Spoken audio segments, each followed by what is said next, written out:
Welcome to INFS 321 Information Sources.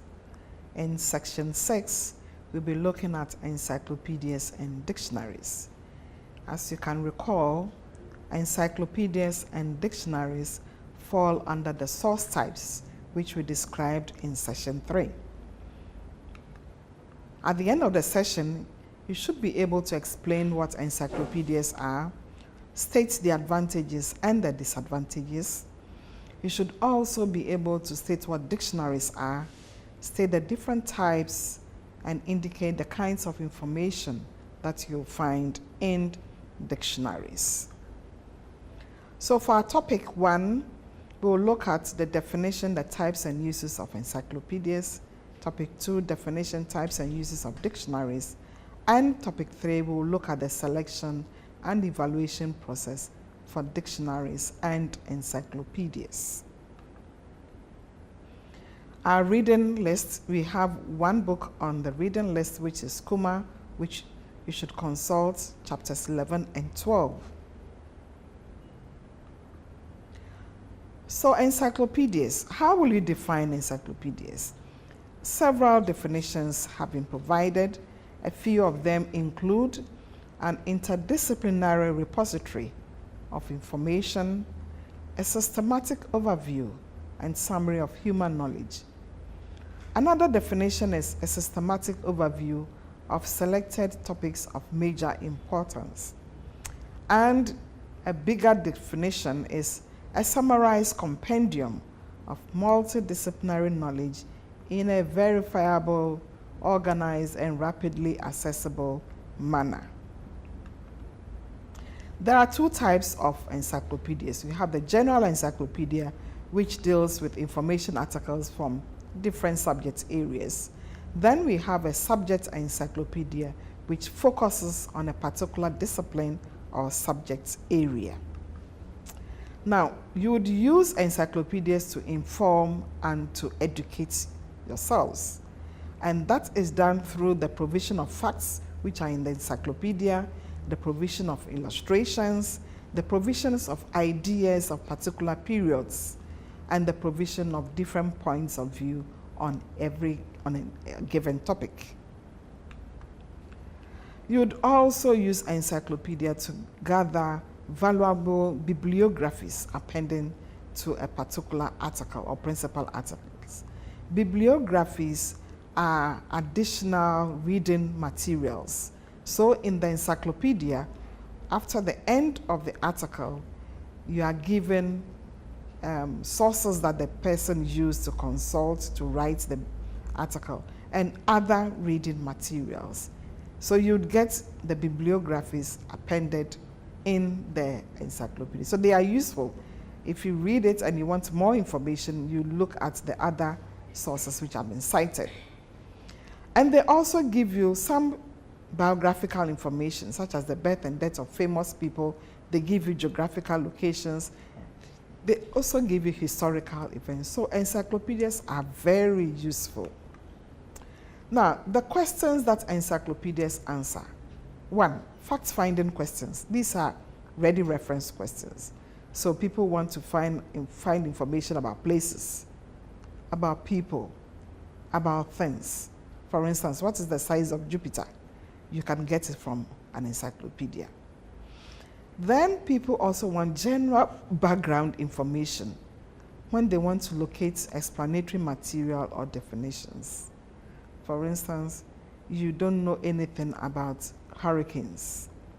So what is a hurricane? How does it occur? Where does it occur? You can get the encyclopedia to give you just this general background information. And also, the encyclopedia helps you with pre-research information. They actually teach you research skills, and they teach you the systematic approaches to gathering information. If you look in an encyclopedia, it presents the information in a systematic way. It starts from the general to the specific, and that is how you gather and write up your research. General information. So just look in an encyclopedia. It divides the topic under the general and slowly moves down to the specific. That is how the research information is also gathered. And it helps you and helps users to be aware of the larger issues as well as the related concepts. So that is what the pre-research information helps you to find. Now, there are limitations of encyclopedias. I mentioned that the Encyclopedia Britannica, for instance, has 32 volumes. And obviously, because of the number of volumes, the publisher cannot publish every year. So the 15th edition of Encyclopedia Britannica, which was published in 2010 or so, is out of date now. So how do encyclopedias update themselves? They use the yearbooks. If you can recall, I mentioned that the yearbooks, the encyclopedias have supplements, and the supplements appear as yearbooks. And the yearbooks are used to fill the gaps in a particular year when the encyclopedias cannot be republished. Encyclopedias also have space problem, especially when you have the print versions. I mentioned Britannica, which has 32 volumes. You can just imagine the number of spaces it will occupy on the shelves in the particular libraries. Then another limitation is the bibliographies. If the information or the encyclopedia was published in 2010, it means that the bibliographies are not up to date because we are in 2017. So that is the problem with bibliographies appended in encyclopedias. So these are some limitations of the encyclopedia. And then another limitation, due to the vastness of knowledge, no encyclopedia can be best in all fields. That is why we supplement them with specialized encyclopedia. Now we do have electronic encyclopedias and we have print encyclopedias. What are the advantages? What are their disadvantages? So when we talk of electronic encyclopedias, I'll consider them generally, such as the CD-ROMs and then online encyclopedias. And with the CD-ROMs and online encyclopedias, you would find animation, you would find music. You are able to search using the Boolean logic. Remember, I mentioned the operators AND, A&D, OR, OR, and NOT. So, and then you have a lot of space to put the information on, and it saves storage space. For instance, the Encyclopedia Britannica can be found on 4 DVDs, as opposed to the print copies, which are 32 volumes. In spite of the advantages of electronic encyclopedias, many people still prefer print encyclopedias. So what are a few reasons? Print encyclopedias are very handy. They never crash. There's no animation and music to slow down. There's no maintenance, no upgrade. And generally, people like to hold the book. And that is why you find the print encyclopedia still very popular and still within our libraries. Now, the selection process, you need to consider the cost. Encyclopedias are very expensive. So you need to consider the needs of the information-seeking audience, the learners, whether they are interested in having the print or the electronic, and you need to provide it for them. Now let's look at the selection and evaluation criteria. One important criterion is authority. The others include the scope, the viewpoint and objectivity, the arrangement, the format and cost. I believe you know what all this means, as we have done them exhaustively in session 3. Refer to session 3 if you want to refresh your memory about selection and evaluation criteria.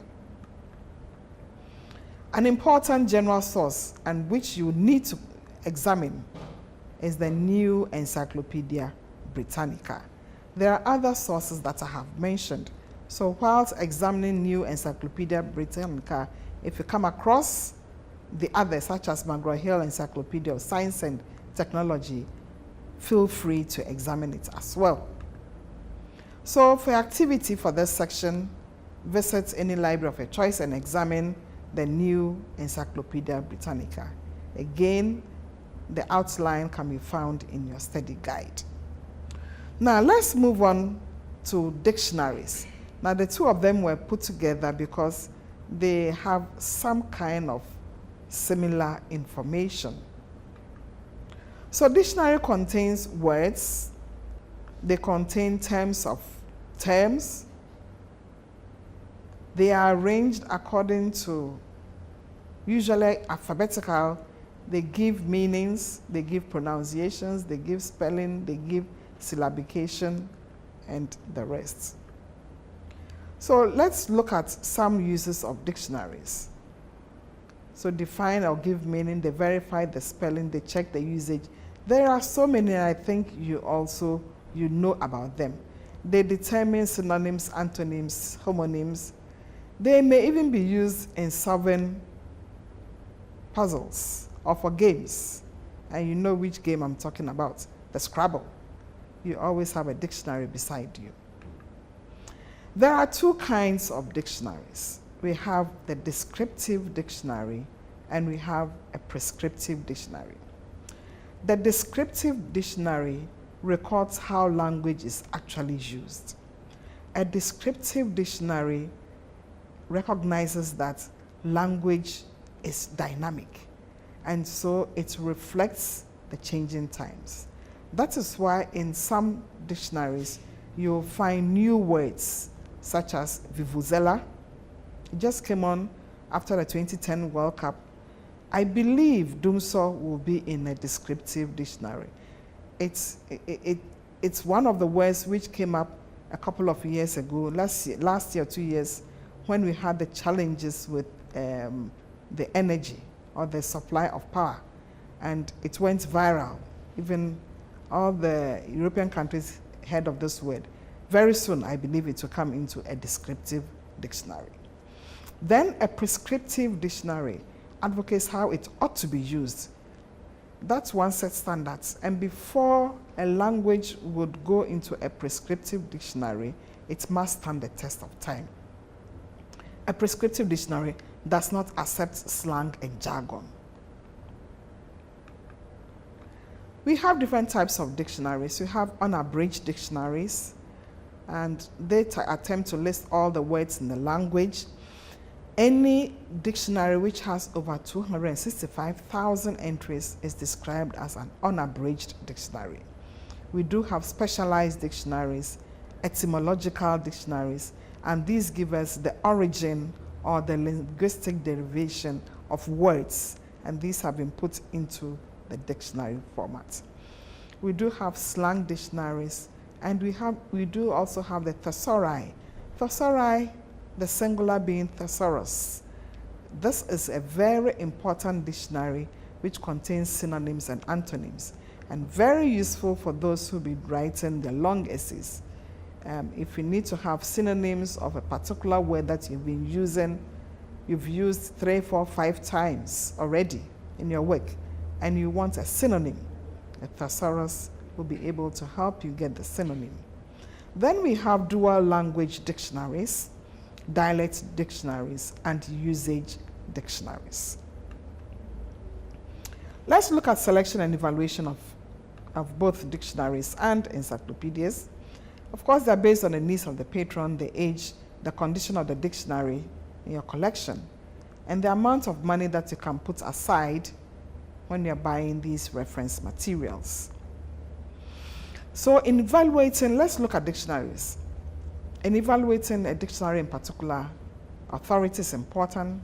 Then the vocabulary is also very important, because you know the vocabulary will determine whether it is an unabridged or abridged dictionary.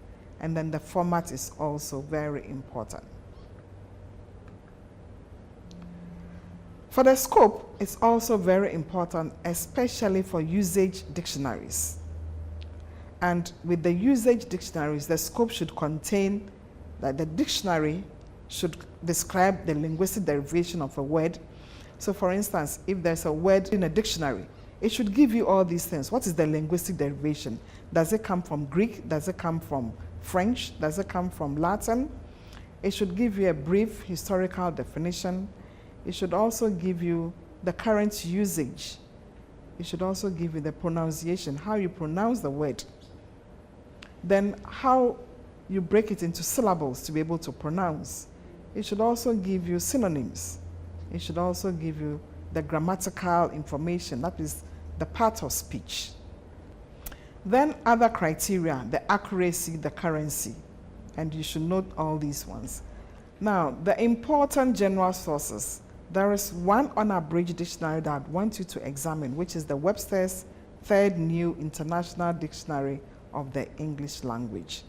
So for your activity, visit any library of your choice and look at this particular dictionary. I thank you for paying attention to me. I hope you have enjoyed this session on encyclopedias and dictionaries.